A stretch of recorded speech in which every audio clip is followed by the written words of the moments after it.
بعض المرات طريق وحده ممكن تدوزك من خط لخط اخر بنفس التذكيره بنفس الثمن، خصك غير تعرف نقاط المواصله. اليوم في بين لينا واش انت كازاوي غنسولو ركاب التراموي ديال الدار البيضاء واش عارفين وحده فيهم. مرحبا بكم معنا. الله يبارك فيك. بارك الله فيك. شكرا. بارك الله فيك اختي. والسؤال كما يلي: في نقاط المواصله مع من مرتبطه محطه انوال؟ والله يكمل عليهم بالخير. لا ما عرفهاش. ولكن عارف منين الشارع كيدوز؟ شارع عبد المؤمن هذا. يعني المحطه سميتها ما عرفتهاش.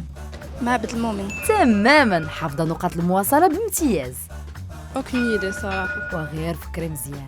عبد المؤمن. عبد المؤمن، يلا كنتي غادا تستسلمي. ما كنوصلش الشمه. عبد المؤمن. برافو عليك، تستحق لقب ديال كازاوي. عنوان مع عبد المؤمن. والجواب صحيح، اذا كدوز منها ديما. ديما. واو الترامواي ديما نافعنا صراحه، من نهار دخلت البروجي المغرب ونافعنا. كيديك واحد البلاصه بعيده لواحد البلاصه بعيده اخرى بواحد الثمن زوين في متناول الجميع. كنتمناو يزيد ينفعكم الترامواي في طريقكم اليوميه، ونتلاقاو الحلقه الجايه مع سؤال جديد.